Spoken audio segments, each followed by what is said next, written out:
ನಮಸ್ಕಾರ ಅಶ್ವವೇಗ ನ್ಯೂಸ್ಗೆ ಸ್ವಾಗತ. ನಾನು ಸಚಿನ್ ಹೆಮ್ಮಕ್ಕಿ. ಮೊದಲಿಗೆ ಈ ಕ್ಷಣದ ಹೆಡ್ಲೈನ್ಸ್.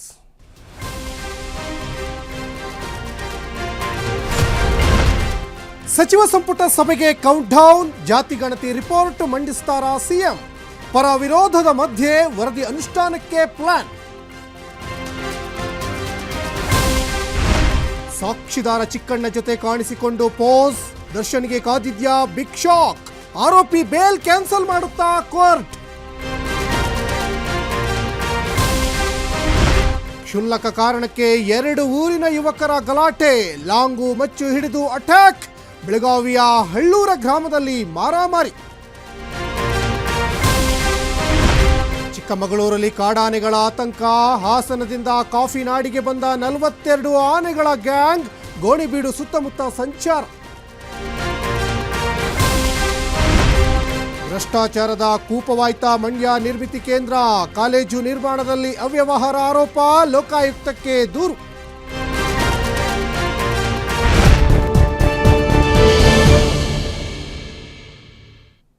ಸಿದ್ದರಾಮಯ್ಯನವರ ಕನಸಿನ ಕೂಸು ಅಂದರೆ ಅದು ಜಾತಿ ಗಣತಿಯನ್ನ ವರದಿ ಮಂಡನೆಯನ್ನು ಮಾಡಬೇಕು ಅಂತ. ಅದು ಇವತ್ತು ಕಾಲ ಕೂಡಿ ಬಂದಿದೆಯಾ? ಮಹತ್ವದ ಸಚಿವ ಸಂಪುಟ ಸಭೆಗೆ ಇನ್ನೇನು ಕೆಲವೇ ಕ್ಷಣಗಳಲ್ಲಿ ಸಚಿವ ಸಂಪುಟ ಸಭೆ ಪ್ರಾರಂಭ ಆಗುತ್ತೆ. ಕೌಂಟ್ಡೌನ್ ಕೂಡ ಇದೆ. ಇನ್ನು ಕೆಲವೇ ಹೊತ್ತಲ್ಲಿ ಕ್ಯಾಬಿನೆಟ್ ಮೀಟಿಂಗ್ ಆರಂಭ ಆಗುತ್ತೆ. ಇವತ್ತಿನ ಕ್ಯಾಬಿನೆಟ್ ಮೀಟಿಂಗ್ ಸ್ಪೆಷಲ್ ಏನು ಅಂದರೆ ಜಾತಿ ರಿಪೋರ್ಟ್ ಅನ್ನ ಮಂಡಿಸ್ತಾರ ಸಿಎಂ ಸಿದ್ದು ಅನ್ನುವಂತಹ ಚರ್ಚೆ ಆಗ್ತಾ ಇದೆ. ಸಾಕಷ್ಟು ವಿರೋಧ ಇದೆ, ಪರನೂ ಇದೆ, ವಿರೋಧನೂ ಇದೆ. ವಿರೋಧದ ಮಧ್ಯೆಯೂ ವರದಿ ಅನುಷ್ಠಾನಕ್ಕೆ ಸಿದ್ದರಾಮಯ್ಯನವರು ಪ್ಲಾನ್ ಮಾಡ್ಕೊಂಡಿದ್ದಾರೆ. ಜಾತಿ ಗಣತಿ ವರದಿ ಮಂಡನೆ ಕುರಿತು ಚರ್ಚೆಯಂತೂ ಇವತ್ತು ಫಿಕ್ಸ್ ಆಗಿದೆ. ಒಂದು ಜಾತಿ ಗಣತಿ ಅಂದರೆ ಅದೊಂಥರ ಜೇನುಗೂಡಿದ್ದ ಹಾಗೆ. ಮೊದಲ ಅವಧಿಯಲ್ಲಿ ಸಿದ್ದರಾಮಯ್ಯನವರು 2013ರಲ್ಲಿ ಮುಖ್ಯಮಂತ್ರಿಯಾದಂಥ ಸಂದರ್ಭದಲ್ಲಿ 2014ರಲ್ಲಿ ಕಾಂತರಾಜು ಅವರಿಗೆ ಈ ಒಂದು ವರದಿಯನ್ನು ಮಾಡಲಿಕ್ಕೆ, ಜಾತಿ ಜನಗಣತಿ ವರದಿಯನ್ನು ಮಾಡಲಿಕ್ಕೆ ಸಿದ್ದರಾಮಯ್ಯನವರು ಅವರಿಗೆ ಜವಾಬ್ದಾರಿಯನ್ನು ಕೊಟ್ಟಿದ್ದರು. ಕಾಂತರಾಜು ಅವರು ಆಲ್ರೆಡಿ ಸರ್ಕಾರಕ್ಕೆ ವರದಿಯನ್ನು ಮಂಡಿಸಿದರು. ಅದಾದ ಮೇಲೆ 2024ರಲ್ಲಿ ಕೂಡ, ಅಂದರೆ 10 ವರ್ಷದ ನಂತರ 2024ರಲ್ಲಿ ಹಿಂದುಳಿದ ಆಯೋಗದ ಅಧ್ಯಕ್ಷರಾಗಿದ್ದಂತಹ ಜಯಪ್ರಕಾಶ್ ಹೆಗ್ಡೆ ಅವರು ಕೂಡ ಸರ್ಕಾರಕ್ಕೆ ವರದಿಯನ್ನು ಮಂಡಿಸಿದ್ದಾರೆ. ಇಲ್ಲಿ ಯಾಕೆ ವಿರೋಧ ವ್ಯಕ್ತಪಡಿಸ್ತಾ ಇದ್ದಾರೆ? ಒಕ್ಕಲಿಗರು ಮತ್ತು ಲಿಂಗಾಯತರು. ಒಕ್ಕಲಿಗರು ಮತ್ತು ಲಿಂಗಾಯತರು ಈ ಸಮುದಾಯದ, ಈ ರಾಜ್ಯದ ಬಹುದೊಡ್ಡ ಸಮುದಾಯಗಳಲ್ಲಿ ಈ ಎರಡೂ ಸಮುದಾಯಗಳು ಮುಂಚೂಣಿಯಲ್ಲಿ ಗುರುತಿಸ್ಕೊಳ್ತವೆ. ಈ ಬಹುದೊಡ್ಡ ಸಮುದಾಯಗಳೇ ಯಾಕೆ ವಿರೋಧವನ್ನು ವ್ಯಕ್ತಪಡಿಸ್ತಾ ಇದ್ದಾವೆ ಅಂದರೆ ಸರಿಯಾಗಿ ವೈಜ್ಞಾನಿಕವಾಗಿ ಜಾತಿ ಗಣತಿ ಮಾಡಿಲ್ಲ, ಮನೆ ಮನೆಗೆ ಹೋಗಿ ಮಾಹಿತಿಯನ್ನು ಕಲೆಕ್ಟ್ ಮಾಡಿಲ್ಲ, ಮೂಲ ಪ್ರತಿ ಕಳೆದು ಹೋಗಿದೆ, ಆಯೋಗದ ಅಧ್ಯಕ್ಷರ ಸಹಿ ಇಲ್ಲ, ಸದಸ್ಯರ ಸಹಿ ಇಲ್ಲ. ಹಾಗಾಗಿ ಈ ವರದಿ ಮಂಡನೆ ಆಗಲಿಕ್ಕೆ ನಾವು ಬಿಡಲ್ಲ. ಇದು ಒಕ್ಕಲಿಗರು ಮತ್ತು ಲಿಂಗಾಯತ ಸಮುದಾಯದ ಮುಂಚೂಣಿಯಲ್ಲಿರುವಂಥ ನಾಯಕರು. ಕಾಂಗ್ರೆಸ್ ಪಕ್ಷದ ಒಬ್ಬ ಧುರೀಣ ನಾಯಕ, ಲಿಂಗಾಯತ ಸಮುದಾಯದ ಬಹಳ ಒಂದು ದೊಡ್ಡ ನಾಯಕ ಅಂದರೆ ಶಾಮನೂರು ಶಿವಶಂಕರಪ್ಪನವರು ಇದಕ್ಕೆ ವಿರೋಧವನ್ನು ವ್ಯಕ್ತಪಡಿಸ್ತಾ ಇದ್ದಾರೆ. ಡಿ.ಸಿ.ಎಂ ಡಿ ಕೆ ಶಿವಕುಮಾರ್ ವಿರೋಧವನ್ನು ವ್ಯಕ್ತಪಡಿಸ್ತಾ ಇದ್ದಾರೆ. ಹೀಗೆ ಬಹುತೇಕ ಜನ ಸ್ವಪಕ್ಷದಲ್ಲೂ ಕೂಡ ವಿರೋಧ, ವಿಪಕ್ಷ BJPಯಲ್ಲೂ ಕೂಡ ವಿರೋಧ ವ್ಯಕ್ತಪಡಿಸ್ತಾ ಇದ್ದಾರೆ.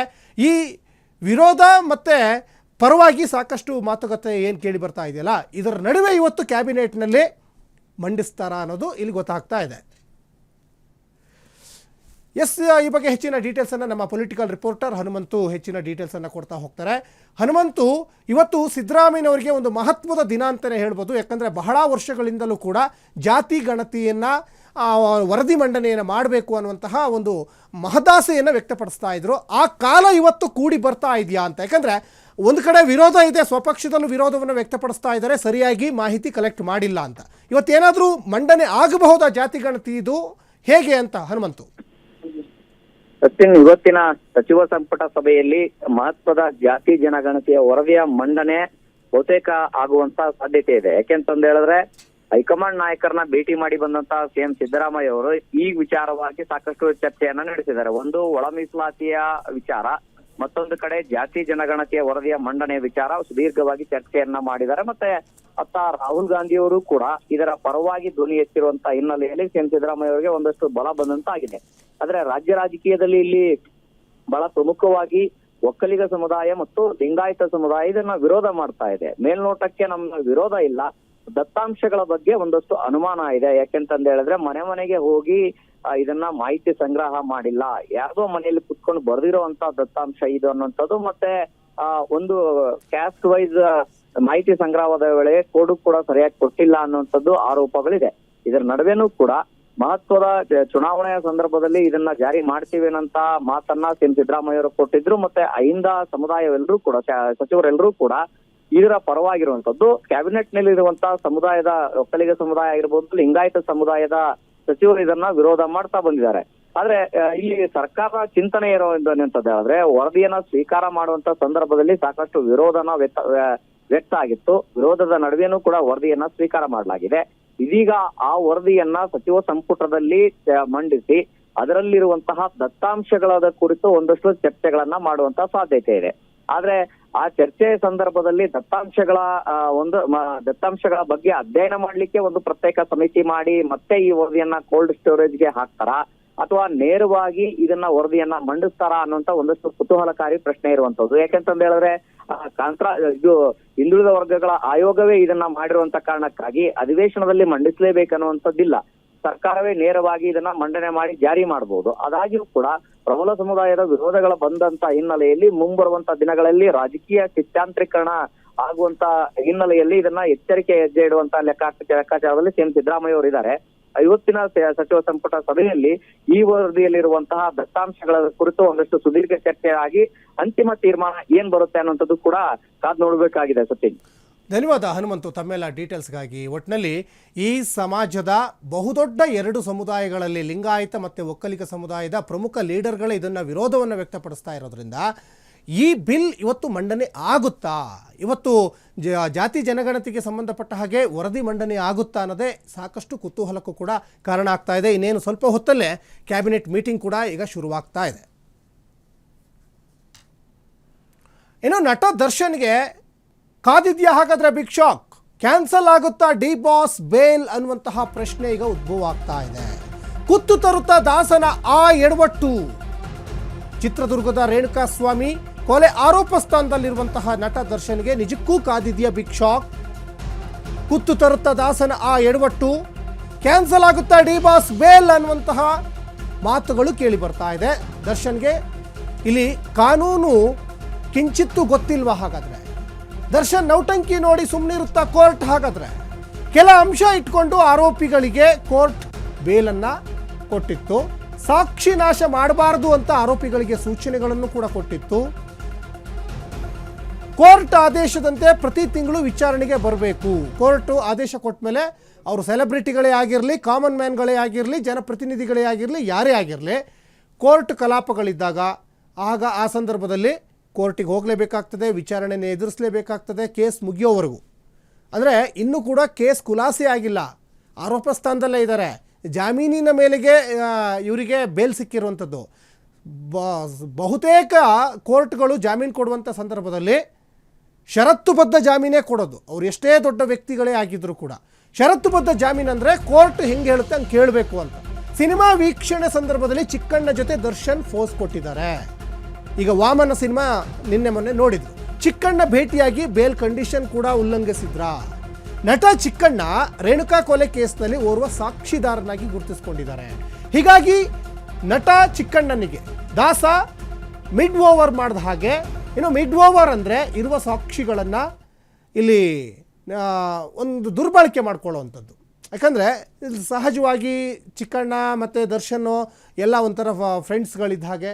ಮತ್ತು ರೇಣುಕಾಸ್ವಾಮಿ ಕೊಲೆ ಆಗೋದಕ್ಕಿಂತ ಮುಂಚೆ ಒಂದು ರೆಸ್ಟೋರೆಂಟಲ್ಲಿ ಒಟ್ಟಿಗೆ ಊಟ ಮಾಡಿದರು. ಆ CCTV ಕ್ಯಾಮ್ರಾಗಳನ್ನೆಲ್ಲ ಚೆಕ್ ಮಾಡಿದಂಥ ಸಂದರ್ಭದಲ್ಲಿ ಚಿಕ್ಕಣ್ಣನಿಗೂ ಎಲ್ಲೋ ಒಂದು ಕಡೆ ಅದು ಕುತ್ತಿಗೆಗೆ ಬಂದುಬಿಟ್ಟಿತ್ತು. ಅವ್ರನ್ನೂ ಕರೆದು ವಿಚಾರಣೆ ಮಾಡಿದರು ಪೊಲೀಸ್ನವರು. ಹಾಗಾಗಿ ಒಂದಿಷ್ಟು ಎಡವಟ್ಟುಗಳ ಮೇಲೆ ಎಡವಟ್ಟುಗಳು ಆಗ್ತಾ ಇದ್ದಾವೆ.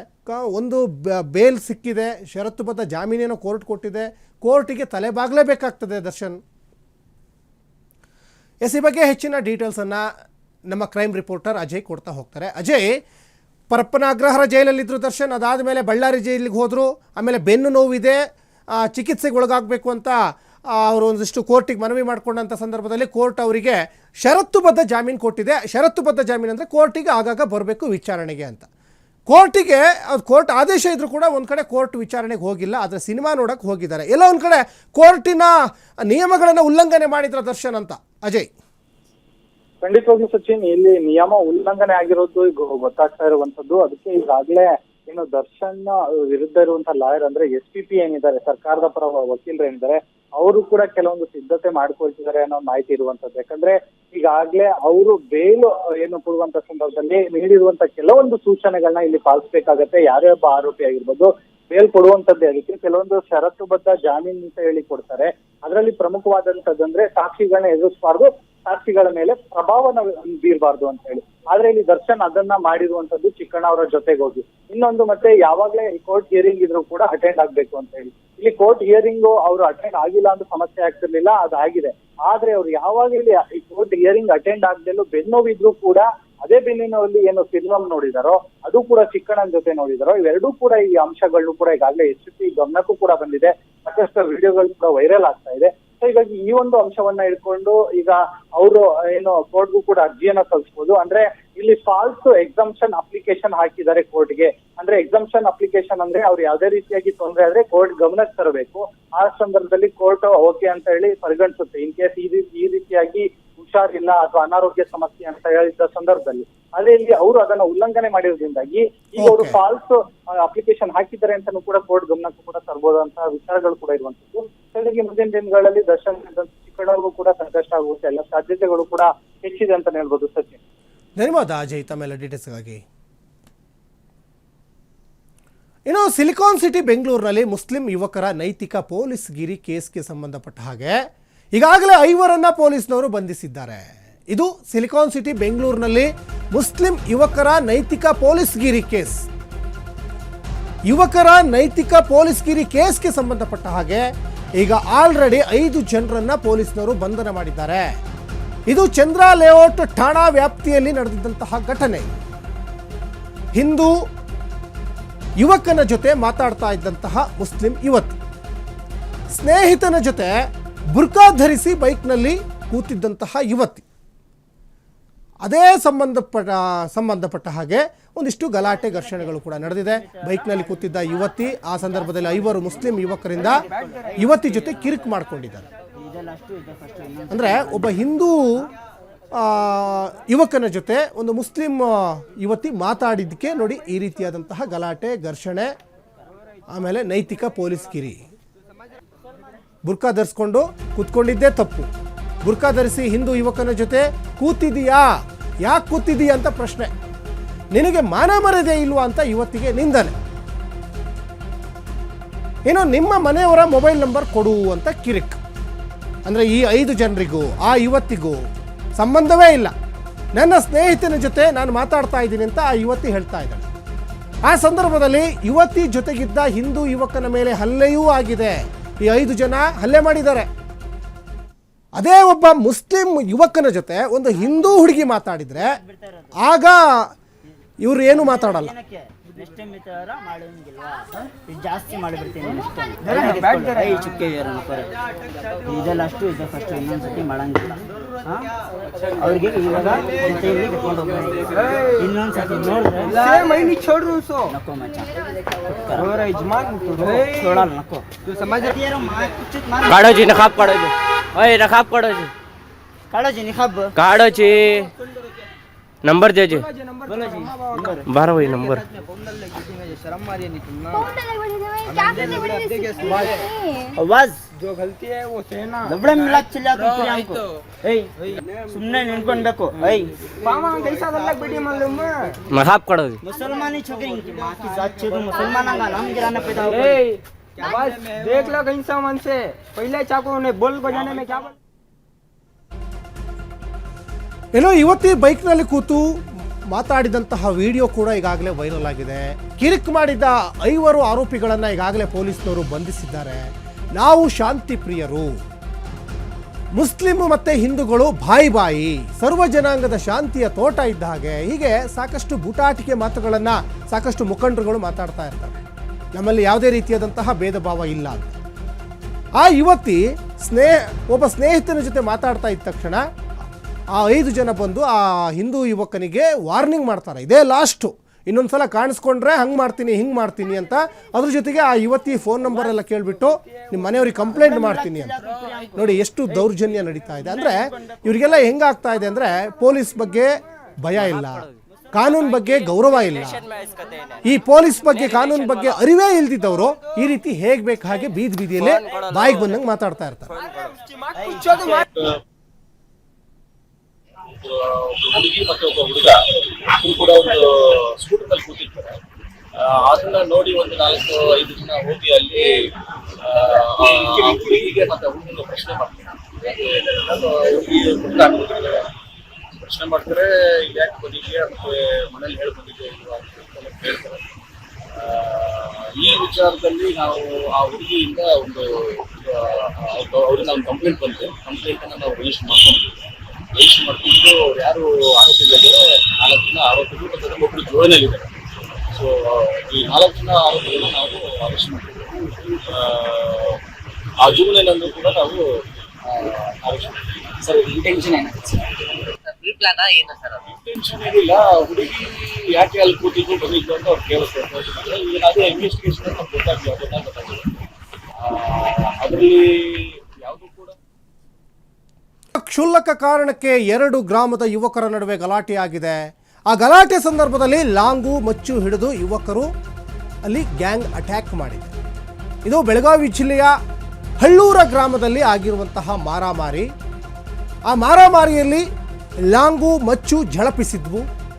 ಬೆಳಗಾವಿ ಜಿಲ್ಲೆಯ ಹಳ್ಳೂರ ಗ್ರಾಮದಲ್ಲಿ ಆಗಿರುವಂತಹ ಯುವಕರ ಮಾರಾಮಾರಿ. ದಾಳಿಗೆ ಬಂದ ಯುವಕರನ್ನ ಈಗಾಗಲೇ ಜನರು ಕಾಕಿಗೊಪ್ಪಿಸಿದ್ದಾರೆ. ಮೂಡಲಗಿ ಪೊಲೀಸ್ ಠಾಣಾ ವ್ಯಾಪ್ತಿಯಲ್ಲಿ ಆಗಿರುವಂತಹ ಘಟನೆ ಇದು. ಕ್ಷುಲ್ಲಕ ಕಾರಣ, ಅದರಲ್ಲಿ ಮೇನ್ ರೀಸನ್ನೇ ಇಲ್ಲ. ಇದರಲ್ಲಿ ಕ್ಷುಲ್ಲಕ ಕಾರಣಕ್ಕೆ 2 ಗ್ರಾಮದ ನಡುವೆ ಆಗಿರುವಂತಹ ಗಲಾಟೆ. ಆ ಗಲಾಟೆಯಲ್ಲಿ ಲಾಂಗುಗಳು ಮಚ್ಚುಗಳು ತಲವಾರುಗಳು ಝಳಪಿಸಿದವೆ. ಈ ಗಲಾಟೆಯನ್ನು ಅಬ್ಸರ್ವ್ ಮಾಡಿದಂಥ ಗ್ರಾಮಸ್ಥರು ಆ ದಾಳಿಗೆ ಬಂದಂತಹ ಗಲಾಟೆಗೆ ಬಂದಂತಹ ಆ ಯುವಕರನ್ನ ಈಗಾಗಲೇ ಗ್ರಾಮಸ್ಥರು ಹಿಡಿದು ಪೊಲೀಸ್ನವರಿಗೆ ಒಪ್ಪಿಸಿದ್ದಾರೆ ಅನ್ನೋದು ಇಲ್ಲಿ ಗೊತ್ತಾಗ್ತಾ ಇದೆ.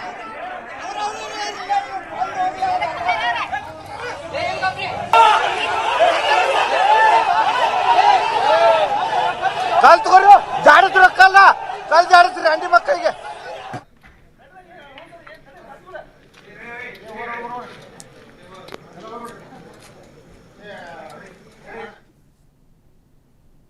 ಆಕಸ್ಮಿಕ ಬೆಂಕಿಗೆ 20ಕ್ಕಿಂತ ಹೆಚ್ಚು ಮೇವಿನ ಬಣವೆ ಧಗ ಧಗ ಅಂತ ಹೊತ್ತಿ ಉರಿದಿದ್ದಾವೆ. ಈ ಘಟನೆ ಆಗಿರುವಂಥದ್ದು ಬೆಳಗಾವಿಯ ಬೈಲಹೊಂಗಲ ತಾಲೂಕಿನ ದೊಡವಾಡದಲ್ಲಿ ಆಗಿರುವಂತಹ ಘಟನೆ. ಮೇವಿನ ಬಣವೆ ಸುಟ್ಟು ಭಸ್ಮವಾಗಿದ್ದಕ್ಕೆ ರೈತರು ಈಗ ಕಂಗಾಲಾಗಿದ್ದಾರೆ. ಮೇವಿನ ಬಣವೆ ಸುಟ್ಟು ಭಸ್ಮವಾಗಿದ್ದಕ್ಕೆ ರೈತರು ಈಗ ಕಂಗಾಲಾಗಿ ಹೋಗಿದ್ದಾರೆ. ದಿಕ್ಕೇ ತೋಚ್ತಾ ಇಲ್ಲ ಅವರಿಗೆ. ಬೆಂಕಿ ನಂದಿಸಲಿಕ್ಕೆ ಅಗ್ನಿಶಾಮಕ ಸಿಬ್ಬಂದಿ ಹರಸಾಹಸವನ್ನು ಪಟ್ಟರು. 20ಕ್ಕಿಂತ ಹೆಚ್ಚು ಮೇವಿನ ಬಣವೆ ಧಗಧಗ ಅಂತ ಉರಿದಿದ್ದಾವೆ. ಈ ಮೇವಿನ ಬಣವೆ ಸಿಗದೆ ಅವರಿಗೆ ವರ್ಷಕ್ಕೆ ಒಂದ್ಸಲ. ಈ ಪೈರನ್ನು ಕಟಾವು ಮಾಡಿದಂಥ ಸಂದರ್ಭದಲ್ಲಿ ಅವರಿಗೆ ಸಿಗುವಂತಹ ಈ ಬಣವೆಯನ್ನು ಶೇಖರಣೆ ಮಾಡಿ ಇಟ್ಟಿರ್ತಾರೆ ಹಸುಗಳಿಗೆಲ್ಲ ಮೇವಿಗೆ. ಆದರೆ ಈಗ ಒಂದೇ ಸಲ ಆಕಸ್ಮಿಕವಾಗಿ ಬೆಂಕಿ ಹೊತ್ಕೊಂಡಿರೋದ್ರಿಂದ ನಿಜಕ್ಕೂ ಆ ರೈತ ಅದೆಷ್ಟು ಕಷ್ಟಪಟ್ಟು ಮಾಡಿರ್ತಾರೆ, ಹೊಟ್ಟೆ ತಣ್ಣೀರು ಬಟ್ಟೆ ಹಾಕೊಳ್ಳುವಂಥ ಪರಿಸ್ಥಿತಿಗೆ ಈಗ ಬಂದು ನಿಂತಿದ್ದಾರೆ.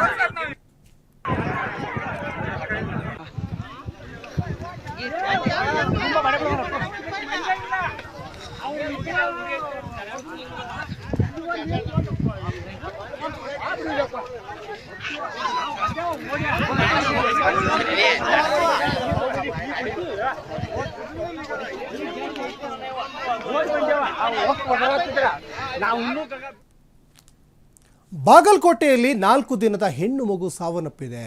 ಜಿಲ್ಲಾಸ್ಪತ್ರೆ ವೈದ್ಯರ ನಿರ್ಲಕ್ಷ್ಯಕ್ಕೆ ಮಗು ಬಲಿಯಾಗಿರುವ ಆರೋಪ ಕೇಳಿ ಬರ್ತಾ ಇದೆ. ಹೆಬ್ಬಾಳವ್ವ ಮತ್ತು ಬಸಪ್ಪ ಹರಿಜನ ದಂಪತಿಯ ಮಗು. ಜಿಲ್ಲಾಸ್ಪತ್ರೆ ವೈದ್ಯರ ನಿರ್ಲಕ್ಷ್ಯಕ್ಕೆ ಮಗುವನ್ನ ಬಲಿ ಪಡ್ಕೊಂಡಿದ್ದಾರೆ ಆ ಆಸ್ಪತ್ರೆಯ ವೈದ್ಯರು ಮತ್ತು ಸಿಬ್ಬಂದಿಗಳು. ಹೆಬ್ಬಾಳವ್ವ ಮತ್ತು ಬಸಪ್ಪ ಹರಿಜನ ದಂಪತಿಯ ಮಗು ಅದು. ಹೆರಿಗೆಗಾಗಿ ಏಪ್ರಿಲ್ 7ನೇ ತಾರೀಕು ಜಿಲ್ಲಾಸ್ಪತ್ರೆಗೆ ಹೆಬ್ಬಾಳವ್ವ ದಾಖಲಾಗ್ತಾರೆ. ಆದರೆ ದಾಖಲಾದಂಥ ಸಂದರ್ಭದಲ್ಲಿ ವೈದ್ಯರು ಇಲ್ಲಿ ಸರಿಯಾಗಿ ಅವರಿಗೆ ಟ್ರೀಟ್ಮೆಂಟ್ ಕೊಟ್ಟಿಲ್ಲ, ಸರಿಯಾಗಿ ನೋಡಿಕೊಂಡಿಲ್ಲ ಅಂತ ಕಾಣಿಸ್ತಾ ಇದೆ. ಹಾಗಾಗಿ ಜಿಲ್ಲಾಸ್ಪತ್ರೆ ವೈದ್ಯರು ಮತ್ತು ಅಲ್ಲಿ ಸಂಬಂಧಪಟ್ಟಂತಹ ನರ್ಸ್ಗಳ ನಿರ್ಲಕ್ಷ್ಯದಿಂದ ಮಗು ಇಲ್ಲಿ ಸಾವನ್ನಪ್ಪಿದೆ. ಇಲ್ಲಿ ಸ್ವಲ್ಪ ಉಲ್ಟಾಗಿದೆ ಈ ಕೇಸ್. ಹೆಂಗಂದ್ರೆ ಇಷ್ಟು ದಿವಸ ಇದೇ ಬಾಗಲಕೋಟೆ, ಬೆಳಗಾವಿ, ರಾಯಚೂರು, ಯಾದಗಿರಿ ಆ ಭಾಗದಲ್ಲೆಲ್ಲ ಬಾಣಂತಿಯರು ಸಾವನ್ನಪ್ತಾ ಇದ್ರು. ಸಾಕಷ್ಟು ಜನ ಬಾಣಂತಿಯರು ಸರಣಿ ಸಾವು ಘಟನೆಗಳು ನಡೀತಾ ಇದ್ವು. ಆದರೆ ಈಗ ಏನಾಗ್ತಾ ಇದೆ ಅಂದರೆ ಮಗುನೇ ಸಾವನ್ನಪ್ಪಿದೆ. ಏನಂದ್ರಿ ಯವ್ವ ನಿನ್ನ ಮಗಳು ಚಂದ ಐತಿ ಅಷ್ಟು ಸಂಪನ್ನ ಐತೆ ಯವ್ವ ಯವ್ವ ನಿಮ್ಮ ಮಗಳು ಮಾಡಿ ಅದು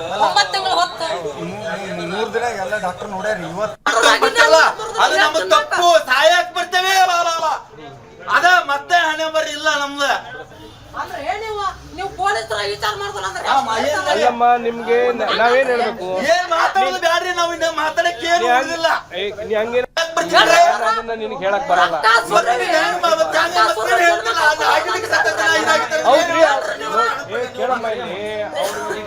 ಇನ್ನೊಂದ್ ದಿವಸ ಇಟ್ಕೊಂಡು ರಕ್ತ ಹಾಕ್ಬೇಕಂದ್ರೆ ಕೂಸುಗ್ ರಕ್ತ ಹಾಕ್ತಾರನ್ರಿ?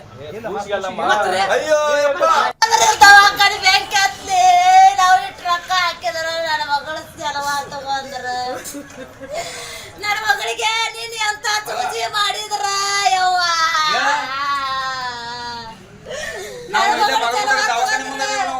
ಹುಟ್ಟಿದ ಗುಟ್ಲೆ ನನ್ನ ಮಗಳು ಅಷ್ಟು ಚಂದ ಬಲಿ ಕೊಡೋದು ಆಡೈತೆ ದೇವನಹಳ್ಳಿಯ ಚನ್ನರಾಯಪಟ್ಟಣದಲ್ಲಿ ರೈತರು ರಣಕಹಳೆಯನ್ನೇ ಉತ್ತಾ ಇದ್ದಾರೆ. ಕಾರಣ ಕೃಷಿ ಭೂಮಿ ಭೂ ಸ್ವಾಧೀನ ಕೈ ಬಿಡಬೇಕು ಅಂತ ಹೋರಾಟವನ್ನು ಮಾಡ್ತಾ ಇದ್ದಾರೆ. ತಡರಾತ್ರಿ ನಡುರಸ್ತೆಯಲ್ಲೇ ಕುಳಿತು ರೈತರು ಪ್ರೊಟೆಸ್ಟ್ ಮಾಡ್ತಾ ಇದ್ದಾರೆ. ಸರ್ಕಾರ ರೈತರ ಜಮೀನನ್ನು ವಶಪಡಿಸ್ಕೊಂಡಿದೆ. ಅಲ್ಲಿ ಫ್ಯಾಕ್ಟ್ರಿ ಕಟ್ತೀವಿ, ನಿಮಗೆ ಬೇರೆ ಕಡೆ ಜಾಗ ಕೊಡ್ತೀವಿ ಅಥವಾ ಆ ಜಾಗಕ್ಕೆ ಸಂಬಂಧಪಟ್ಟಾಗ ಹಣ ಕೊಡ್ತೀವಿ ಅಂತ. ನಿನ್ನೆ ಮುನಿಯಪ್ಪ ಮನೆಗೆ ಹೋಗ್ತಾ ಇದ್ದ ರೈತರಿಗೆ ಒಂದಿಷ್ಟು ಕಾಕಿ ತಡೆ ಒಡ್ಡಿದೆ. ರೈತರು ಹಲವಾರು ವರ್ಷಗಳಿಂದಲೂ ಕೂಡ ಈ ದೇವನಹಳ್ಳಿ ಸಮೀಪ ಇರುವಂತಹ ಜಮೀನನ್ನು ವಶಪಡಿಸ್ಕೊಂಡಿದೆ. ಯಾಕಂದರೆ ಅಲ್ಲಿ ದೊಡ್ಡ ದೊಡ್ಡ ಕಾರ್ಖಾನೆಗಳನ್ನು ಮಾಡ್ತೀವಿ, ಉದ್ಯೋಗಗಳನ್ನು ಸೃಷ್ಟಿ ಮಾಡಿಕೊಡ್ತೀವಿ ಅಂತ ರೈತರ ಭೂಮಿನ ಸ್ವಾಧೀನಪಡಿಸ್ಕೊಂಡಿದೆ. ಸ್ವಾಧೀನಪಡಿಸ್ಕೊಂಡ ಮೇಲೆ ರೈತರಿಗೆ ಬದಲಿ ಜಾಗ ಕೊಡಬೇಕು. ಇಲ್ಲಾಂದರೆ ಆ ರೈತರ ಜಮೀನು ವ್ಯಾಲ್ಯೂ ಏನಿದೆ ಆ ವ್ಯಾಲ್ಯೂ ಅಮೌಂಟ್ ಆದರೂ ಕೊಡಬೇಕು. ಇದಾಗ್ತಾ ಇಲ್ಲ, ಬಹಳ ವರ್ಷಗಳಿಂದ ನಡೀತಾ ಇದೆ. ನೋಡಿ, ಈಗೇನೀಗ KIADB ಬಗ್ಗೆ ನಾವು ಹೇಳ್ತಾ ಇದ್ದೀವಿ. KIADBಯಲ್ಲಿ ಇತ್ತೀಚೆಗೆ ಈ ರನ್ಯಾರಾವ್ ಅಂತ ಏನೀಗ ಚಿನ್ನ ಎಲ್ಲ ಸಾಗಿಸ್ತಾ ಇದ್ರಲ್ಲ, ಅವರಿಗೆ 12 ಎಕರೆ ಜಮೀನು ಹೋಗಿದೆ, ಸರ್ಕಾರ ಕೊಟ್ಟಿದೆ. ನೋಡಿ, ಈ ಥರ ಎಲ್ಲ ದುರ್ಬಳಕೆ ಆಗ್ತಾ ಇದೆ. ಫಾರ್ ಎಕ್ಸಾಂಪಲ್ ಹೇಳಿದ್ರು, ಈ ಥರ ಉಳ್ಳವರ ಪಾಲಾಗ್ತಾ ಇದೆ ರೈತರ ಜಮೀನುಗಳು. ರೈತ ವಿರೋಧಿ ಸರ್ಕಾರಕ್ಕೆ ಧಿಕ್ಕಾರ.